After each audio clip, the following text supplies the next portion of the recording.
Hello and welcome to the Playbook 11 podcast out of the fourth test between Australia and India in Melbourne, the Boxing Day test, one of the most famous tests on the cricketing calendar. I'm your host, Tim Williams, and my guest for today's show and regular member of the Playbook 11 team, 32 test and 42 ODI veteran for the Black Caps, former New Zealand international turned superstar commentator Simon Doull. Doulie, how are you, mate? Yeah, very good. Thank you, Tim. Looking forward to this one, mate. It was a bit of a damp squib in Brisbane, wasn't it? And I think, it was set up probably a little bit more in Australia's favour, obviously. But I think this will be a cracking test match with the series still well and truly alive. I'm looking forward to it. It is, mate. And to Merry Christmas edition of the Playbook 11 podcast this time around. We're recording on Christmas Eve ahead of that test match. Of course, the series is deadlocked. And, mate, I'm in sunny Sydney. I woke up this morning, jumped in the ocean, had a dip, had a coffee. It was wonderful.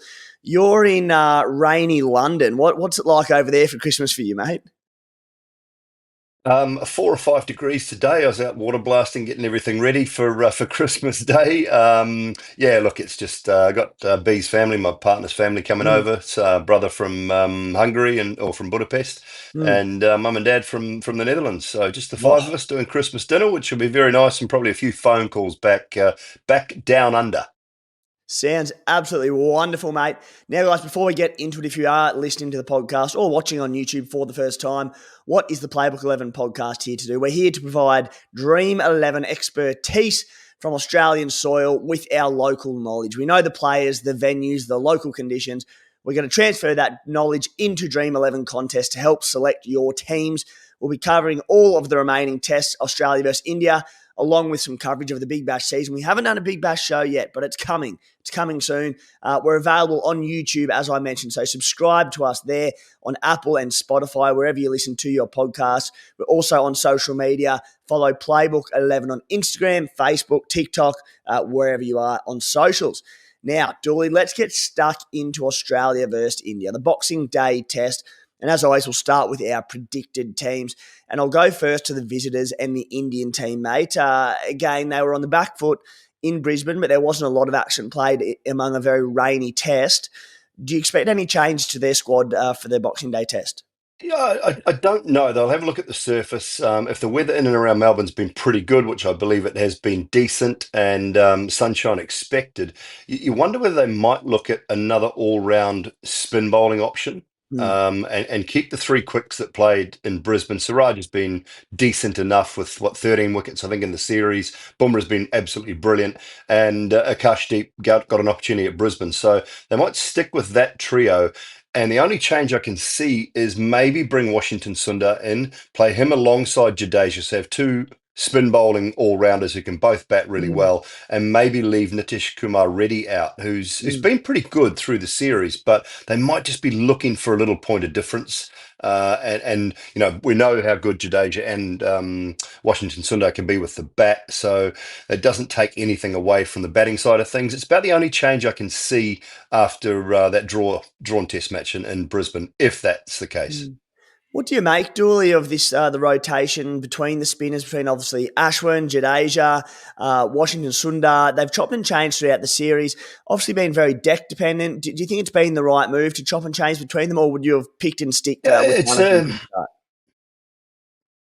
It's an interesting one. I mean, they're always looking for something different. And when you go to Australia from an Indian point of view, you're looking for a spinner that can take your wickets. And when they're not doing that, it's just a try a different horse. You've got three high quality. Obviously, Ashwin with his retirement now is a loss to Test match cricket. But when they're all high quality, I don't think it's a problem changing them around a little bit here and there, because you're not getting too much of a difference. We saw what Washington Sundar did against New Zealand in the test matches. We know what Jadeja can do.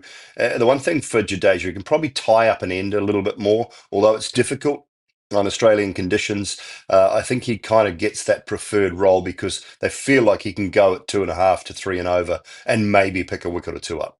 Yeah, outstanding with the bat in the last test, Jadeja. Now, for the Australian team, a couple of changes there. Josh Hazlewood injured and out for the series. Scotty Boland, a direct replacement, will come straight in there. And one of the most exciting team changes in many years in Australian cricket. Sam Konstas comes in for the dropped Nathan McSweeney, the team prodigy. We saw him get a century for Australia A against India A quite recently. Mm, Australia A, Prime Minister's 11, might have been the Prime Minister's 11. yeah. Anyway, swashbuckling it was. An absolutely brilliant knock from him at around about a runner ball against the Indian attack minus Jasprit Bumrah, who's obviously going to be the big concern there. So a bloke who we hope is in the Australian start for many years to come.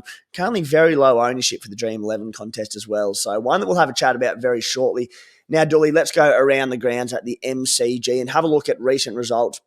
In 2023, Australia first innings against Pakistan scored 318. Pakistan returned with 264 runs, so a few there without being too big. The year before against South Africa, we rolled South Africa for 189, and then we declared at 575. The year before that, England scored 185. We scored 267, one of the lower ones. And then we circle all the way back to the 2017 Ashes Test match, that famous Test match where the pitch was declared poor.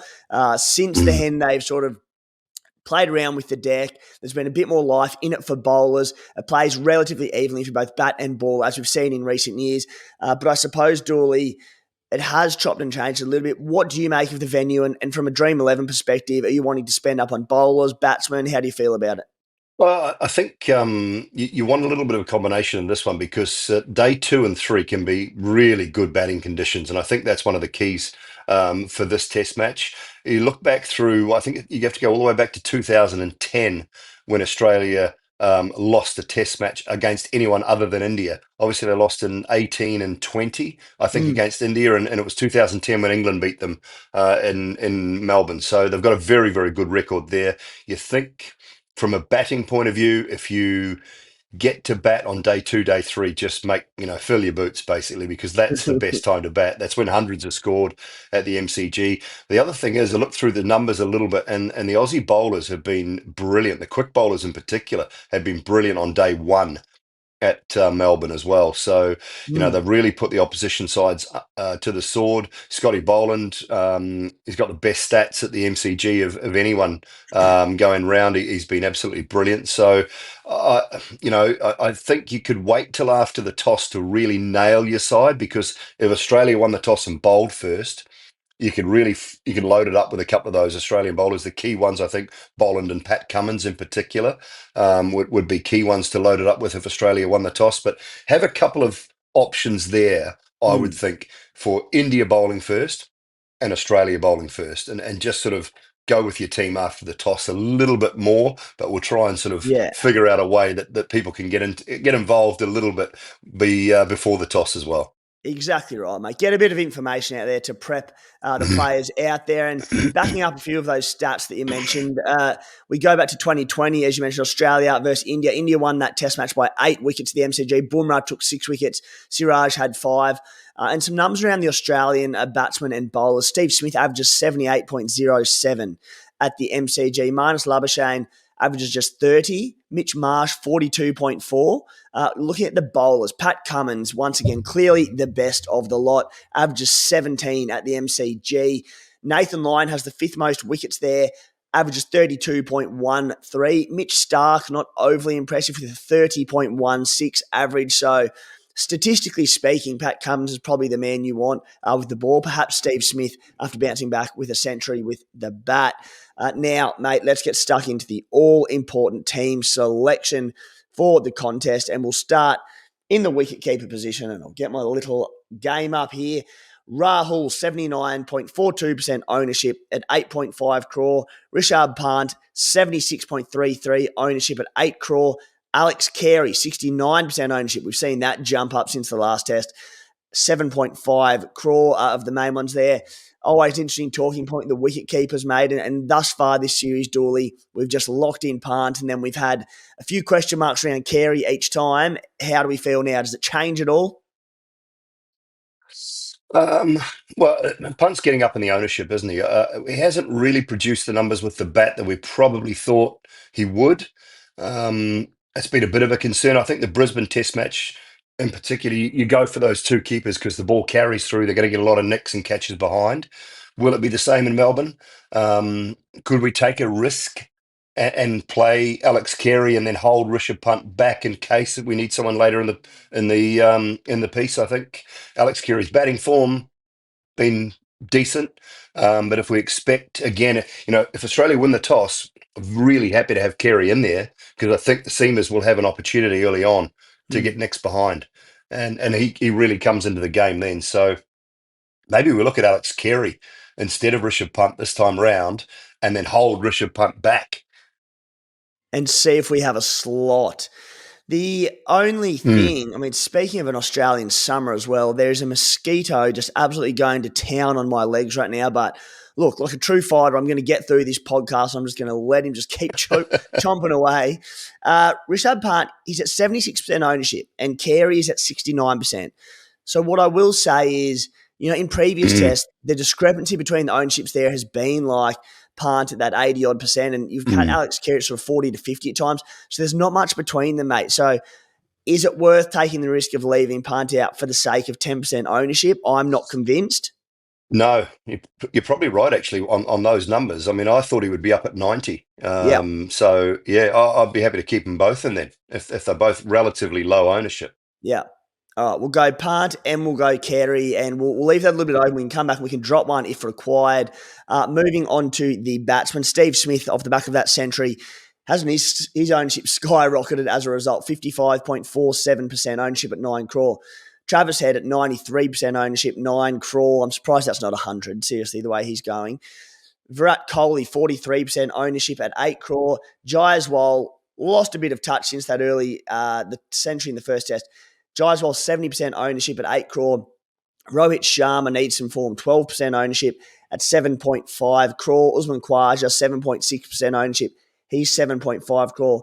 Marnus Labuschagne, 18% at 7.5 crore. Shubman Gill, 13.8% ownership at 7.5 crore. And then we move down to Sammy Konstas, 1.16% ownership at 6 crore. Obviously, the mystery man, the absolute mystery man. Mm. Dooley, of the batsmen, who takes your fancy there? Oh, I mean, I like Steve Smith. I like his record at the MCG. Mm, The fact that he's bounced back in that previous Test match, and I just think that there's an opportunity there for Steve Smith. He loves the MCG. He loves scoring runs. Again, if Australia bowl first and he gets to bat day 2, day 3, I mean, absolutely, it'll be all over him. We've locked Head in pretty much every game, haven't we? yeah. We've just locked him in because he's been so good. And if you're thinking outside the square a little bit, outside the box a little bit, someone like Shubman Gill could enjoy conditions at the MCG, providing India don't bat first. Mm. If they get to bat day 2, day 3, he could be a joy to watch as well. 13% ownership, Shubman Gill. Happy to throw him in. As I said, we lock in Travis Head. Steve Smith, it's interesting that first 60 runs at the Gabba were pretty ordinary. He just gritted Yeah. his way. And then once his eye was well and truly, and we saw him play like almost exclusively leg side in the first 60 odd runs. Once his eye was in, and it took a while, to be fair, he looked like the Steve Smith of old, didn't he? He batted sensationally. He opened up the offside as well. So we'll lock him in for the time being. Sam Konstas, 1.16% ownership. Boxing Day test against India, against Jasprit Bumrah.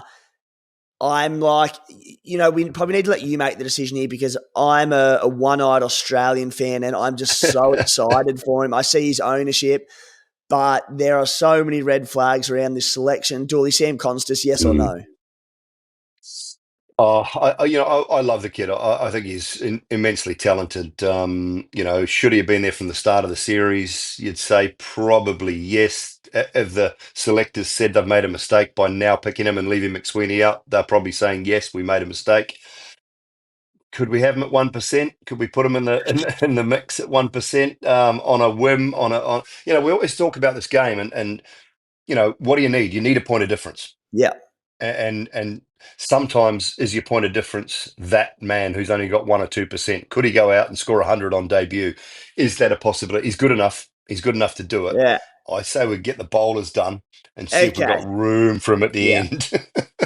If you took out Jasprit Bumrah for whatever reason, I'd say let's get him in because we've seen what he's done to the rest of the attack, but Yeah, Bumrah is just terrifying to a debutant. So we'll leave him out for yeah. now. We move to the all-rounders, and there's a few question marks around who will be available from India at this stage. But Jadeja at 60% ownership. We snuck him into our team last round when he was an inclusion in the team, and he did very well for us. So 7.5 crore Jadeja. Mitch Marsh at 7.5 crore. He's 43% ownership. Not bowling very regularly is a bit of an issue with Mitchell Marsh. Nitesh Reddy, 85% ownership at 7.5 crore. Moving down, Washington Sundar is 3.3% ownership if he does get selected at 7 crore. It's been funny, mate. Like the Dream11 prospects, all-rounders, that they're normally so good for Dream11 with the dual roles. None of them are really standing out for us this series. Who do you like there?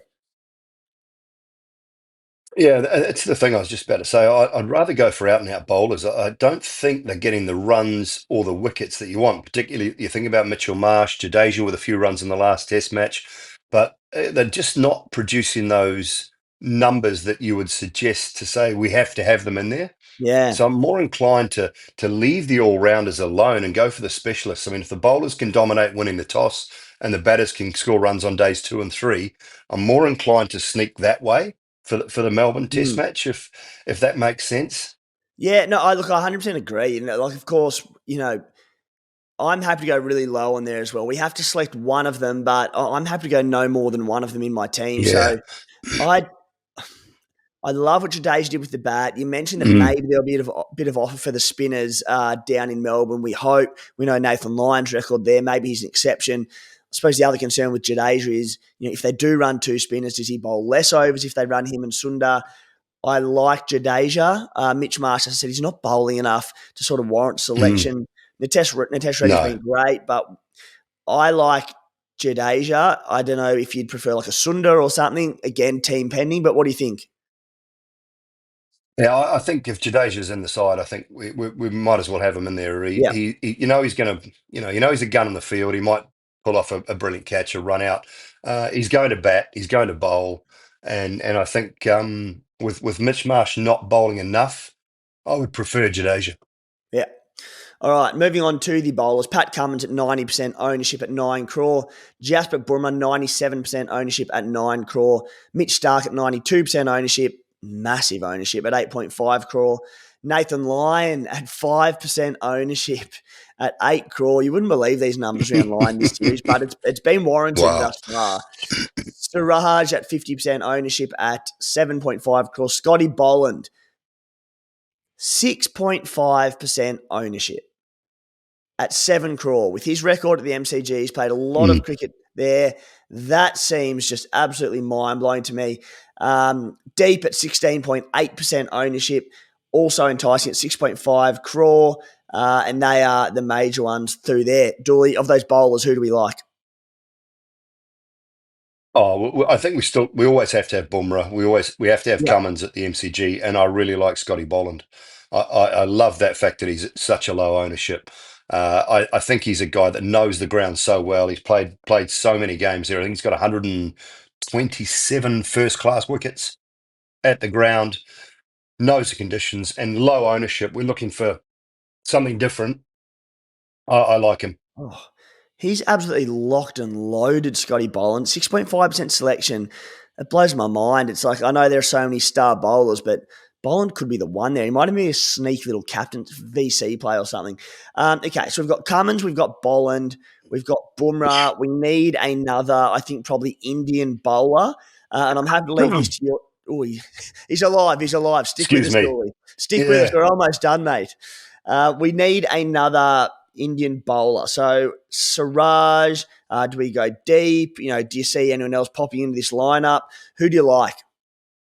I would say if you leave it to between Washington Sundar and Akash Deep, for me, if they go with 2 spinners and leave Nitish Kumar Reddy out, I would throw Washington Sundar in there because he's going to do a lot of bowling and he'll get you some runs. Yeah. And if he doesn't play, then put Akash Deep in your side would be the way I would look at it. I think if he gets an opportunity, he's every chance Washington Sundar to do something in the Test match. He's going to bowl some overs if they leave that third seamer out. Sorry, that all-rounder out. He's going to bowl some overs. So, but, excuse me.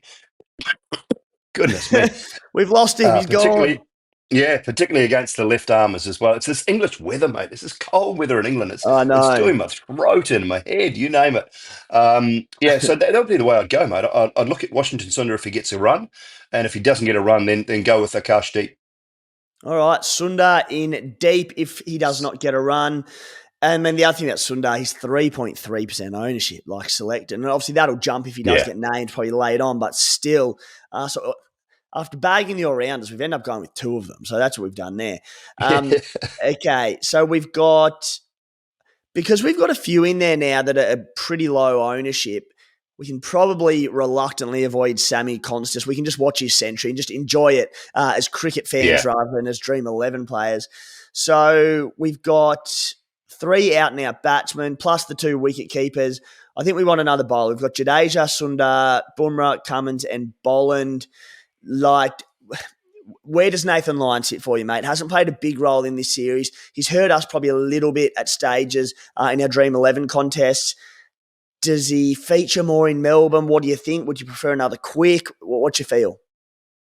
Again, I come down to the fact that if he's going to get plenty of bowling, he's too good a bowler to miss out the whole series. Yeah.